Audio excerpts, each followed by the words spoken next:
रंगवा लगाब सैया हो धीरे धीरे, लाज लागे हमके भिंजे चुनरिया।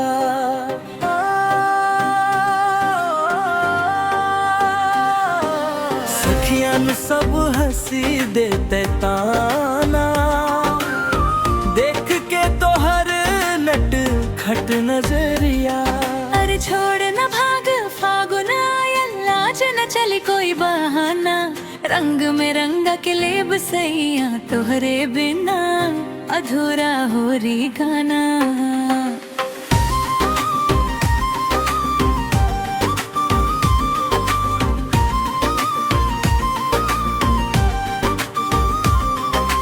फागुन बाहे पुरवैया हो, मन में उठे लहर।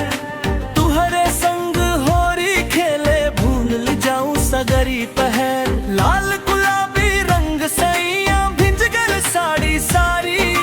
नैना मिलते धड़क उठे, छाती हमरी भारी। तोहरे गाल गुलाल बना के, लिख देब नेह के नाम। आज फागुन के रंग में डूबे दिलारा। हंसी तोहर जान ले जाए, चाल तोहर मतवारी। आज होरी में संग चले, बना के हम तोहरे सवारी। रंगवा लगाब सैया हो, अबीर गुलाल उड़ाए। होरी में नैया के रंग दुनिया के देखाए।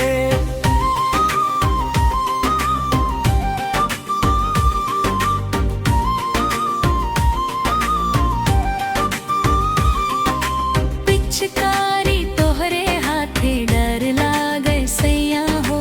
भींज न जाए चुनरी मोर, सबके बीच भैया हो।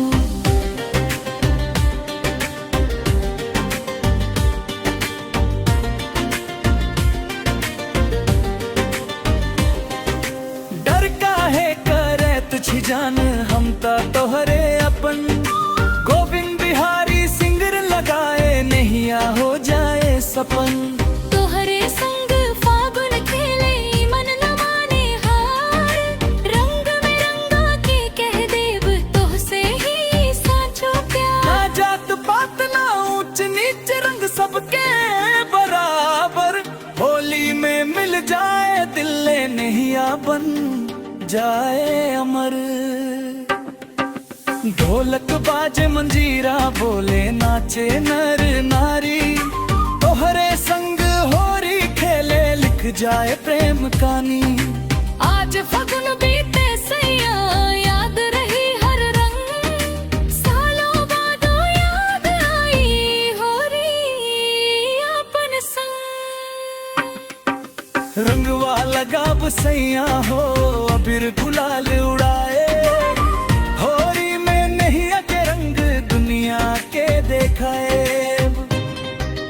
गोविंद बिहारी सिंह गावे, होरी के तान। रंग में बसल प्रेम कहानी, रहे सदा पहचान।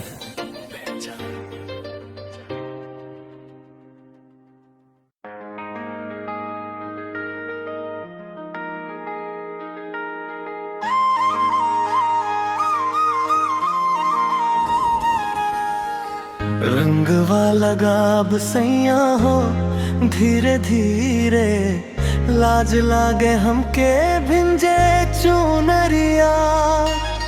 सखियन सब हंसी देते ताना, देख के तोहर नट खट नजरिया। अरे छोड़ न भाग फागुन आयल, आज न चली कोई बहाना।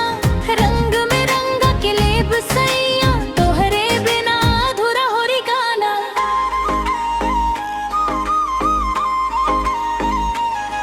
फागुन बहे पुरवैया हो, मन में उठे लहर। तोरे संग होरी खेले, भूल जाऊं सगरी पहर।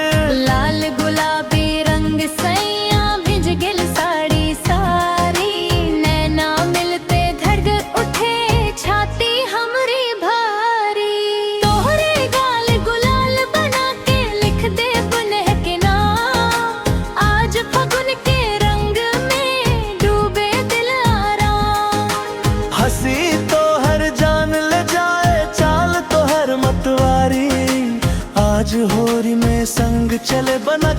तोहरे सवारी रंग वालगाब सैया हो अबीर गुलाल उड़ावे होली में नहीं आके रंग दुनिया के देखाए